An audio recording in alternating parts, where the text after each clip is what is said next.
बिस्मिल्लाहिर्रहमानिर्रहीम। अस्सलामु आलैकुम। আমি ফেরদৌস সারা বেগম শেখ আব্দুল্লাহ মোল্লা স্কুল অ্যান্ড কলেজ কর্তৃক আয়োজিত অনলাইনের পক্ষ থেকে নবম শ্রেণীর শিক্ষার্থীদের জানাই অভিনন্দন। শিক্ষার্থীরা, তোমরা কেমন আছো? আশা করি তোমরা ভালো আছো। আল্লাহ তোমাদের ভালো রাখুন এই কামনা করি। আমরা সুস্থ থাকার সাথে সাথে আমাদের শিক্ষা সম্পর্কে আমাদের সচেতন থাকতে হবে। তোমরা সবাই অনলাইনের মাধ্যমে ক্লাস দেখছো এবং শিখছ। আজকে তোমাদেরকে নবম শ্রেণীর জিওগ্রাফি গুগল ক্লাস নেব। সবাই পাঠে মনোযোগী হও। বোর্ডের দিকে তাকাও। আজ আমার পাঠের বিষয় ভূমিকম্প, সুনামি ও নদীর কাজ। আমরা তিনটাই চিনি, ভূমিকম্প, সুনামি, নদীর কাজ। এই যে তিনটা নাম আমি উপরে লিখেছি, এই তিনটি নাম ভূপৃষ্ঠের পরিবর্তন প্রক্রিয়ার কারণে হয়ে থাকে। প্রথম পরিবর্তনটা ভূমিকম্প আপা লিখেছি। ভূমিকম্প কি? ভূ অর্থ মাটি, কম্প মানে কাঁপা। মাটি কেঁপে উঠাকে বলে ভূমিকম্প। কেন কেঁপে উঠে? এর ফলাফল কি হয় এবং তার কারণগুলো কি কি কারণে হয়ে থাকে, এগুলো আজ আমাদের পাঠের বিষয়। আমরা এগুলো আজকে জানব। আজ দেখো, এখানে আমি লিখেছি ভূমিকম্প ইংরেজিতে যাকে বলে আর্থকোয়েক। পৃথিবীর কঠিন ভূত্বকের কোনো কোনো অংশ হঠাৎ করে কেঁপে ওঠে। আমরা ভূত্বকে বসবাস করি। ভূত্বকের নিচে কিছু কিছু দুর্বল অংশ আছে। এই দুর্বল অংশগুলি ভূ আলোড়নের ফলে, চাপের ফলে, রাসায়নিক প্রক্রিয়ার ফলে, তাপ বিকিরণের ফলে ভূপৃষ্ঠ কেঁপে ওঠে। আর এই কেঁপে ওঠাকে বলে ভূমিকম্প। ভূমিকম্প কখনো হঠাৎ করে হয়, হঠাৎ করে হয় বিধায় একে বলে আকস্মিক পরিবর্তন। আকস্মিক পরিবর্তন কখনো 1 সেকেন্ড, কখনো সেকেন্ডের বেশি সময় ধরেও থাকে। মনে রাখবে যে ভূমিকম্প যতক্ষণই থাকুক না কেন, ভূমিকম্প আমাদের ক্ষয়ক্ষতি করে থাকে বেশি। এখানে দেখো লেখা আছে ভূমিকম্পের কারণ। ভূমিকম্পের কারণ দুটি কারণ আছে, একটি প্রধান কারণ আর একটি হচ্ছে অপ্রধান কারণ। প্রধান কারণ দুইটি। কে কে? প্রধান কারণ হচ্ছে এখানে লিখে দিয়েছি দুইটি। একটি হচ্ছে পৃথিবীর উপরিভাগ কতগুলি প্লাট দ্বারা গঠিত। কতগুলো কি দ্বারা গঠিত? প্লাট মানে তোমার ভূখণ্ড। প্লাট বলতে এখানে বুঝিয়েছে ভূখণ্ড। তারপরে আমি লিখেছি, তোমাকে কি লিখেছি? প্লাট, পলক বা প্লেট দ্বারা গঠিত। যাই বলুক না কেন, একটি ভূখণ্ডের সাথে আরেকটি ভূখণ্ড জড়িত, একটি পলকের সাথে আরেকটি পলক জড়িত, একটি প্লেটের সাথে আরেকটি প্লেট জড়িত। এই প্লেটগুলি কোনো কারণবশত, কোনো কারণবশত, বিশেষ করে ভূ আলোড়নের কারণে বা পানির চাপের কারণে এগুলো একটা প্লেট আরেকটি প্লেটকে ধাক্কা দিলেই কেঁপে ওঠে। কখনো কখনো সংকুচিত হয়, কখনো কখনো প্লেটগুলি প্রসারিত হয়।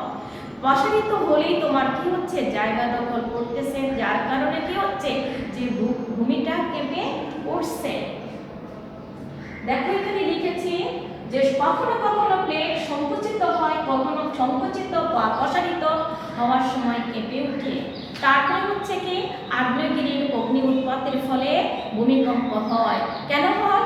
অগ্নি উৎপাতের ফলে লাভাগুলি কখনো নিচের জায়গা দখল করে ফেলে, যে জায়গাটা দখল করে অনেক সময় কি হয় আগ্নেয়গিরির সৃষ্টি হয়।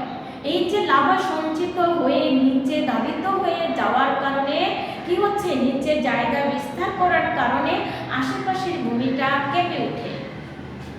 তারপরে দেখো এখানে অপ্রধান কারণ আমি লিখেছি।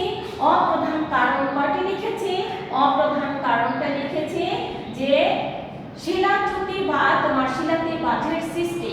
যে শিলাচ্যুতি হয় অনেক সময় কি হয় শিলাতে বাজের সৃষ্টি হয়। তোমরা জানো বঙ্গীয় পর্বতটা হচ্ছে কি ভাস পর্বত, এই পর্বতটা কি হচ্ছে বাজে ভাজের সৃষ্টি হয়। রকি পর্বত, তারপরে তোমার আন্দামান পর্বত, এগুলো তোমার বা আন্দিজ পর্বতমালা, এটাও কিন্তু ভাস পর্বত বলা হয়, কারণ এই পর্বতটি বাজে বাজে সৃষ্টি হয়েছে। কখনো কখনো বাজে বাজে সৃষ্টি হওয়ার সময় কি হয় মাটি কেঁপে ওঠে। তারপরে 2 নম্বরে হচ্ছে তাপ বিকিরণ। তাপ বিকিরণটা হচ্ছে কি তাপ বিকিরণ যখন করে তখন কি হয় যে মাটি কেঁপে ওঠে। 3 নম্বরে হচ্ছে ভূগর্ভস্থ চাপের হ্রাস বৃদ্ধি। ভূগর্ভস্থ চাপ হচ্ছে প্রতিনিয়ত কি হচ্ছে গলিত পদার্থগুলো কি হচ্ছে বাষ্প হয়ে সেগুলো প্রসারিত হচ্ছে, অর্থাৎ প্রসারিত হওয়ার কারণে চাপ প্রয়োগ হচ্ছে আশেপাশে। তারপরে ভূগর্ভস্থ বাষ্প, আমরা জানি ভূগর্ভস্থ বাষ্পগুলো কি করে যে বাষ্পচাপ উপর থেকে উপরে তারা বাষ্প হয়ে কি হয় যে উপরে উঠতে চেষ্টা করে, যার কারণে ভূমিকম্প কেঁপে মানে মাটিটা কেঁপে ওঠে। তারপরে হচ্ছে কি তোমার 5 নম্বরে হিমবাহের প্রভাব। অনেক সময় কি হচ্ছে যে তুষারপাত হয়, হিমবাহ হয়, এগুলো পর্বতের গাঢ় বেয়ে যখন নিচে প্রবাহিত হয়, যে নিচের দিকে প্রবাহিত হয়ে যখন এগুলো তোমার ধাবিত হয়ে যায়, বড় বড় তুষারপাত, বড় বড় তোমার হিমবাহগুলো পড়ে গেলে আশেপাশের মাটিগুলো কেঁপে ওঠে। তারপরে এখানে দেখো হিমবাহের প্রভাব। হিমবাহের প্রভাব তারপরে আমি এখানে কয়টি দিয়েছি 1 2 3 4 5টি কারণ তোমাদেরকে আমি লিখিয়ে দিয়েছি। তোমরা বইয়ের সাথে মিল করে দেখবে যে এই কারণগুলো আছে কিনা, তাহলে তোমাদের আরো কি সহজ হয়ে যাবে। তারপরে এখানে আসো, এতক্ষণ আমরা পড়েছি কাকে বলে কারণ পড়েছি। এখন এই কারণের ফলে কি হচ্ছে যে তার কি ফলাফল হতে পারে। দেখো কি ফলাফল হতে পারে। আমরা এখানে ভূমিকম্পের ফলাফল দিয়েছি। ভূমিকম্পের ফলাফলটা কি দিয়েছি? সর্বপ্রথম দিয়েছি যে নদীর গতিপথ পাল্টে যায়। কি হয়? নদীর গতিপথটা পাল্টে যায়। 1787 সালে আসামের ভূমিকম্পের ফলে পুরাতন ব্রহ্মপুত্র নদ, তোমরা জানো যে ময়মনসিংহের কোল দিয়ে ব্রহ্মপুত্র নদ বাংলাদেশে ঢুকে গেছে। আচ্ছা, এখন এই ময়মনসিংহের কোল গেছে যখন বাংলাদেশে যে নদীর সাথে মিশেছে সেটা হচ্ছে যমুনা নদী, নামকরণ হয়ে বাংলাদেশে এসেছে। আর এই ব্রহ্মপুত্র নদ কি হয়ে গেছে তলদেশ উঁচু হয়ে যাওয়াতে তার কি হচ্ছে যে গতিপথ পরিবর্তন হয়ে গেছে। ওখানে তোমার মাটি উঁচু হয়ে যাওয়াতে তার মাটিগুলো ফিল আপ হয়ে গেছে, তারপর সে পানি রাশিগুলো বাংলাদেশের মধ্যে ঢুকে গেছে। এরপরে আসো যে 1899 সালে আসামের কচ্ছ উপসাগরের উপকূলে প্রায় 5000 কিলোমিটার ভূমি নিমজ্জিত হয়ে গেছে। কি হচ্ছে ভূসাগরে তোমার উপসাগরে নিমজ্জিত হয়ে গেছে। কত কিলোমিটার? 5000 কিলোমিটার। কেন? যে ভূমিকম্পের কারণে। তারপরে এখানে লেখা আছে 3 নম্বরে 1950 সালে আসামে দিবং নদীর গতিপথ পরিবর্তিত হয়েছে। কি নদী? দিবং নদীর গতিপথ পরিবর্তন হয়ে গেছে। তারপরে হচ্ছে 4 নম্বরে শিলাপাত হয়। এই শিলাপাতগুলো হওয়ার পরে কি হয় যে আশেপাশে অনেক ক্ষয়ক্ষতি হয়, মানুষ এবং আমাদের গাছপালা যেখানে মাটি থাকে ওই মাটিগুলো কি হচ্ছে যে তোমার একেবারে চূর্ণ বিচ্ছিন্ন হয়ে যায়। আর এই শিলাপাতের ফলে কি হয় অনেক সময় কি হয় যে নগ্ন পরিবেশ সৃষ্টি হয়। তারপরে 5 নম্বর হচ্ছে তোমার জলোচ্ছ্বাস, বন্যা বা জলোচ্ছ্বাস হয়ে থাকে। যে এই জলোচ্ছ্বাস বন্যা হয়েছে তোমাদের পরিচিত যে সুনামিটা হয়েছে কোথায়? ভারতে যখন ভূমিকম্প হয়েছে। এই ভারতের ভূমিকম্প হওয়ার ফলে কি হয়েছে যে তোমার এখানে জলোচ্ছ্বাস দেখা দিয়েছে। আর এই জলোচ্ছ্বাসটাকে দেখা দেওয়ার পরে আমাদের কি হয়েছে, যে অনেক পরিবর্তন চলে আসছে। আমরা এখন আজ কি করব, যে জলোচ্ছ্বাসের পরিবর্তনটা কেন, জলোচ্ছ্বাস যে হয়েছে বা বন্যা হওয়ার পরে কি হয়, অনেক সময় বন্যা বা জলোচ্ছ্বাস দেখা দেয়।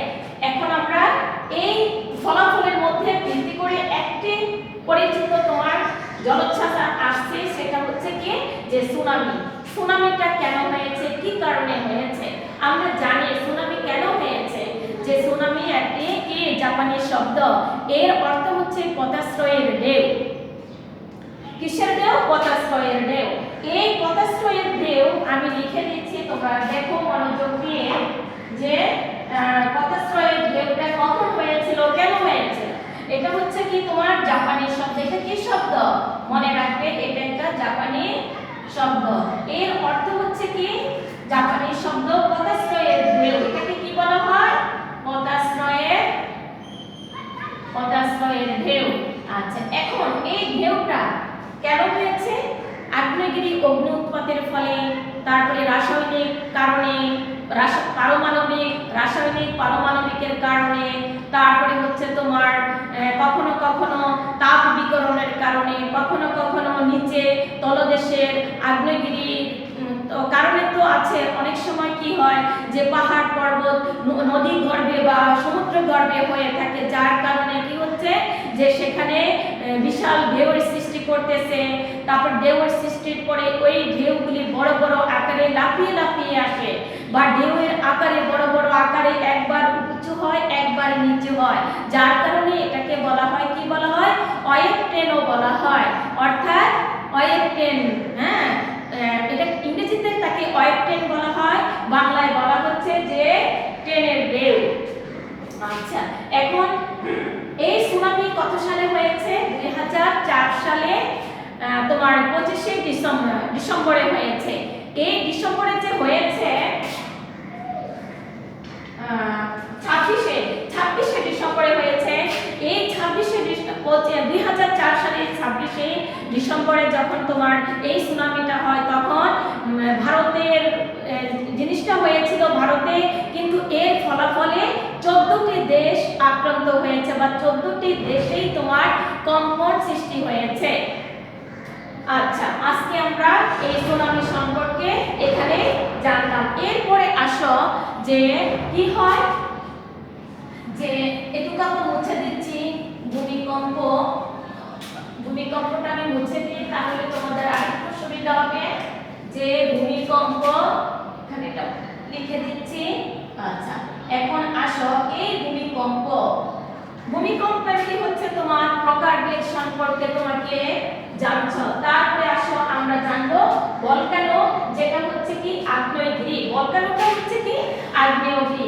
এখন আগ্নেয়গিরিটা তোমার কি হচ্ছে, এটাও তোমার আকস্মিক পরিবর্তন। এটা তোমরা মনে রাখবে, যে আগ্নেয়গিরিটাও হচ্ছে আকস্মিক পরিবর্তন। আমি তোমাদেরকে সংক্ষেপে বলে যাব, যে এটাকে বলা হয় ভলকানো, ইংরেজিতে বলা হয় ভলকানো। আচ্ছা, এই যে ভলকানোটা কি হচ্ছে, যে আগ্নেয়গিরি অগ্নি উৎপাতের ফলে আমরা জানি যে কি হয়, যে আগ্নেয়গিরি অগ্নি উৎপাতের ফলে সব সময় কি হচ্ছে, যে ভিতরে তোমার আগ্নেয়গিরির কাজ করে যাচ্ছে, এগুলো উত্তপ্ত হয়ে আগ্নেয়গিরিগুলো তোমার সচল হয়ে লাভা বের করে আসছে, বা লাভা বেরিয়ে আসছে, কখনো উপরে বেরিয়ে আসছে, কখনো নিচে বেরিয়ে আসছে। এই আগ্নেয়গিরি কত প্রকার মনে করবা, যে আগ্নেয়গিরি হচ্ছে 3 প্রকার। কি কি আগ্নেয়গিরি? মৃত আগ্নেয়গিরি, ঘুমন্ত আগ্নেয়গিরি এবং সুপ্ত আগ্নেয়গিরি। তাহলে আমরা জানি যে আগ্নেয়গিরি কত প্রকার, মনে রাখবে, যে আগ্নেয়গিরি হচ্ছে 3 প্রকার। হ্যাঁ, এখানে আগ্নেয়গিরি হচ্ছে 3 প্রকার। আগ্নেয়গিরি কাকে বলে? এখানে লিখবা, যে ভূত্বকের, এখানে লিখো ভূত্বকের ভিতরে অগ্নি উৎপাত হয়। ভিতরে মানে ভূত্বকের ভিতরে চাপ এবং তাপ, কথাটা লিখে দাও। চাপ ও আবার লিখছি, চাপ ও তাপের কারণে গলিত পদার্থ, চাপ ও তাপের কারণে গলিত পদার্থ বের হতে চেষ্টা করে, গলিত আগ্নেয়গিরি ভূত্বকের ভিতরে চাপ ও তাপের কারণে গলিত পদার্থ দুর্বল অংশ দিয়ে, এখানে লিখো দুর্বল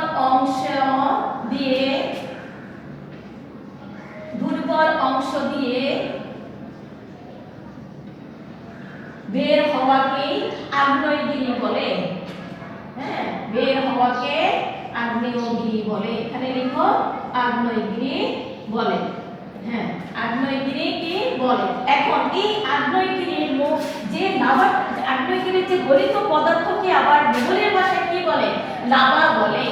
এই আগ্নেয়গিরি কত প্রকার মনে রাখবে, 3 প্রকার। আগ্নেয়গিরি হচ্ছে কত প্রকার মনে করবে, 3 প্রকার।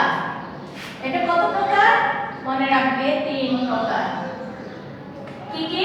1 নম্বরে 3 প্রকার, যেমন আচ্ছা এখানে লিখে ফেলি আমরা। দেখো তোমরা যে আগ্নেয়গিরি 3 প্রকারের মধ্যে, 3 প্রকারগুলোর মধ্যে হচ্ছে তোমার 1 নম্বরে 3 প্রকার, যেমন 1 নম্বরে হচ্ছে তোমার সক্রিয় লিখা আছে, সক্রিয়। 1 নম্বরে সক্রিয় আগ্নেয়গিরি, সক্রিয় আগ্নেয়গিরি, যাকে ইংরেজিতে বলে অ্যাক্টিভ, যিনি অ্যাক্টিভ থাকছে, কি হচ্ছে অ্যাক্টিভ ভলকানো, উপরে লেখা আছে ভলকানো, অ্যাক্টিভ ভলকানো যেটা, এটা হচ্ছে active volcano.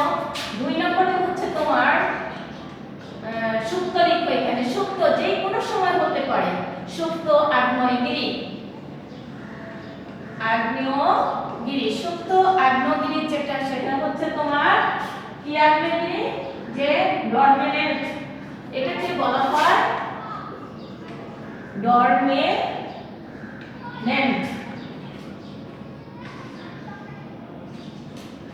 Dormant active, dormant volcano. আচ্ছা, ভলকানো, ডরমেন্ট ভলকানো। তারপরেরটা হচ্ছে তোমার ভলকানো। এবং 3 নম্বরে যেটা, সেটা হচ্ছে 3 নম্বরে যেটা, সেটা হচ্ছে তোমার এক্সক্রিনেট, এটাকে বলা হয় মৃত, এটাকে বলা হয় মৃত আগ্নেয়গিরি, আগ্নেয়গিরি।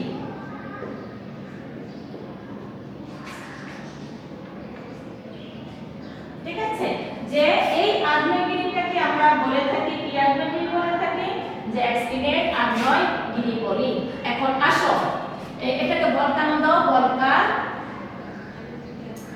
ভলকানো। আচ্ছা, এই যে 3টা আমি লিখেছি, এই 3টির মধ্যে মনে করো সক্রিয় আগ্নেয়গিরি যেটা, একটা উপজা সুপ্ত আগ্নেয়গিরি एग्जांपल, এই 3টা एग्जांपलेর ভিতরে মনে করবা সক্রিয় আগ্নেয়গিরি আমরা জানি হাওয়াই দ্বীপপুঞ্জের মানা কেয়া, মানা লোয়া, দুটি হচ্ছে তোমার সক্রিয় থাকে, একটা হচ্ছে মানালেয়া আর একটা হচ্ছে মানা কেয়া, সেটা হাওয়াই দ্বীপপুঞ্জের। তারপরে সুপ্ত আগ্নেয়গিরি যেটা, সেটা জাপানের ফুজিয়ামা, তারপরে হচ্ছে তোমার জাপানের ফুজিয়ামা। এরপরে মৃত আগ্নেয়গিরি, যে সেটা কখনো হওয়ার সম্ভাবনা থাকে না, এই আগ্নেয়গিরি কখনো তোমার হওয়ার সম্ভাবনা থাকে না, সেটা হচ্ছে কি, যে ইরাকের কোহিন সুলতান। এই 3টি অর্থাৎ এখন সক্রিয়, অর্থাৎ সেটা চলতেই থাকে, চলতেছে, হচ্ছে। আর সুপ্ত যে কোনো সময় হতে পারে, অনেক দিন পরে পরে হয়। তারপরে সেটা আর মৃত, যে কখনো হওয়ার সম্ভাবনা থাকে না। এখন আমরা এই পর্যন্ত সুনামি সম্পর্কে, আগ্নেয়গিরি সম্পর্কে আমরা জানলাম। আর এখন আসো নদীর কাজ। নদী কি? নদী হচ্ছে তোমার পর্বতের গাঠবে যদি কোনো ধারা বা পানির ধারা নিম্নভূমির দিকে নিমজ্জিত হয়ে যে কোনো সাগর, সমুদ্রে বা জলাশয়ে পতিত হয় বা জলাশয়ে মিশে, তাকেই বলে নদী। আমরা আজ নদী সম্পর্কে, এখন আসো নদী সম্পর্কে একটু আলাপ করে দিচ্ছি। নদীটা জানো, নদীর কি কাজ হয়, তাহলে আমাদের এই অনুশীলনীটি শেষ হয়ে যাবে। যে নদীর কাজ সম্পর্কে তোমরা একটু জানো, আমি বলছি। নদী হচ্ছে কি, যে নদী হচ্ছে, নদী কাকে বলে, যে পর্বতের গাঢ় বেয়ে কোনো পানির স্রোত সমভূমির মধ্য দিয়ে নিচের দিকে নিমজ্জিত হয়ে সেটা কোথায় যায়, জলাশয়ে বা হ্রদে তারপরে তোমার সমুদ্রে পতিত হওয়াকে বলে বা নিমজ্জিত হওয়াকে বলে নদী। নদীর নামকরণ হয় উৎপত্তির স্থল অনুপাতে। সবসময় খেয়াল করবা যে নদী পর্বতের জন্ম নেয় এবং যেখানে জন্মস্থান তার অনুপাতে নামকরণ হয়। এরপরে আসো তোমার যে নদীর কাজ। আমরা জানি নদীর কি কি কাজ হয়, দেখো এখানে নদীর কাজ।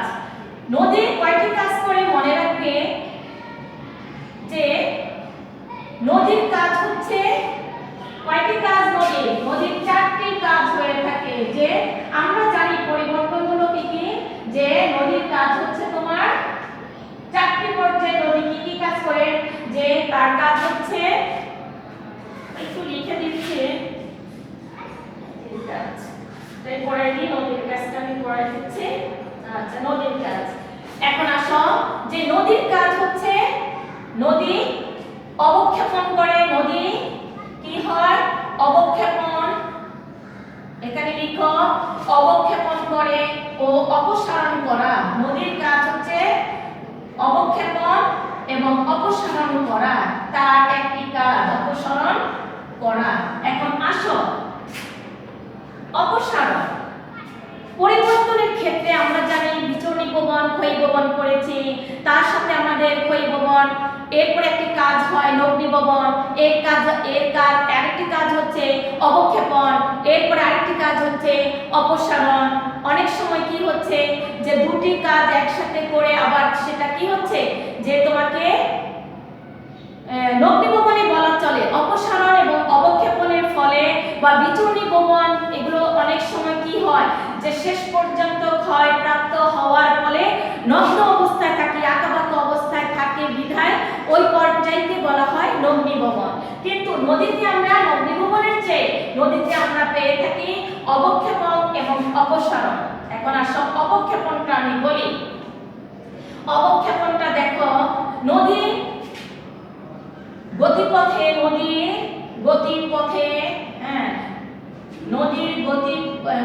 গতিপথে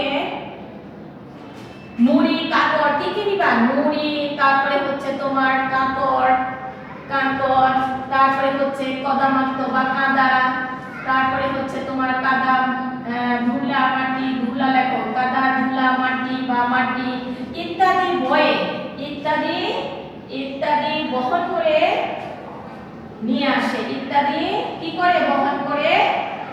ইত্যাদি বহন করে, তাকে কি বলা হয়? অবক্ষেপণ বলে। হ্যাঁ, বহন করে তাকে অবক্ষেপণ বলে। তাকে কি বলা হয়? অবক্ষেপণ বলে। অবক্ষেপণের পরে হচ্ছে তোমার অপসারণ। এখন আসো অপসারণটা কি? এটা হচ্ছে তোমার অবক্ষেপণ।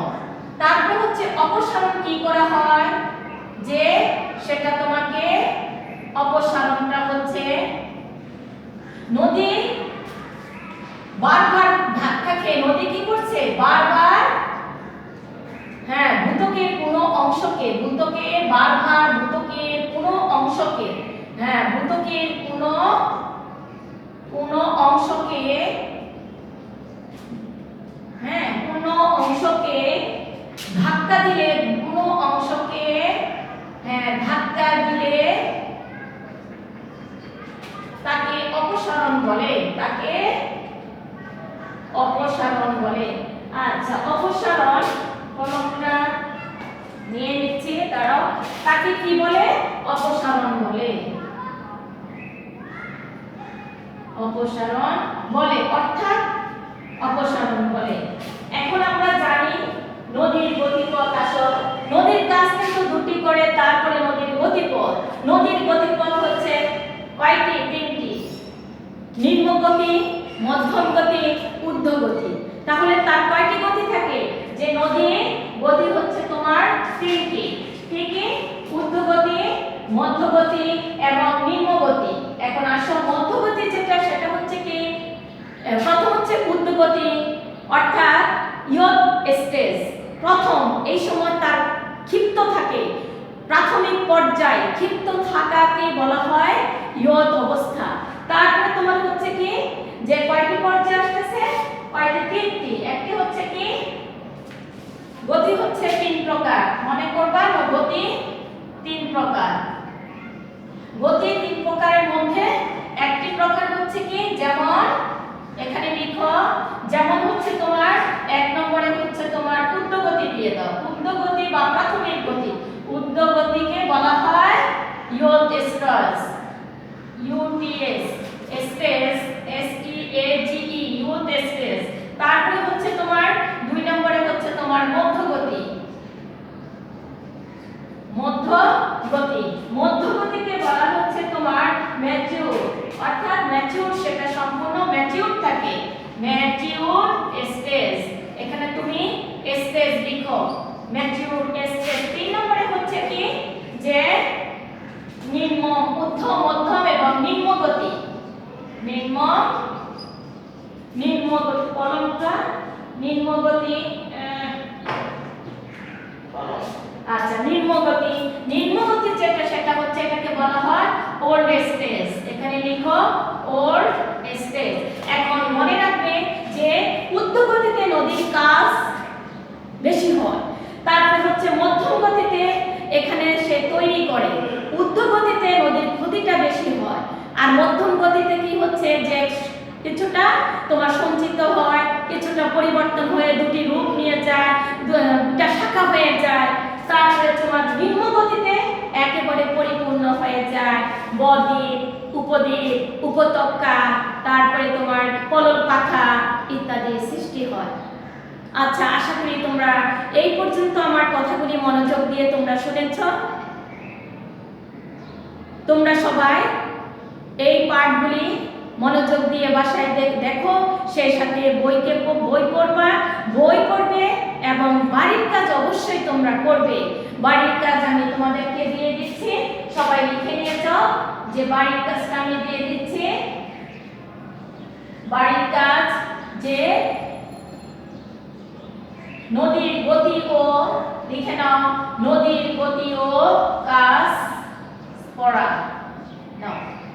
এই যে পড়া এবং হ্যাঁ সৃজনশীল প্রশ্ন তৈরি করবে এবং সৃজনশীল প্রশ্নটি লিখবে, সৃজনশীল প্রশ্নের উত্তর লিখবে। এই কাজ আমি দিয়ে দিলাম, প্রশ্নের উত্তর লিখবে। অবশ্যই তোমরা পাঠ শেষ করে ফেলবা, লিখবে। সবাই লিখে নিয়ে যাও, এই যে বাড়ির কাজ আমি দিয়ে দিলাম, নদীর গতি ও কাজ পড়া এবং সৃজনশীল প্রশ্নের উত্তর লিখবে। সবাইকে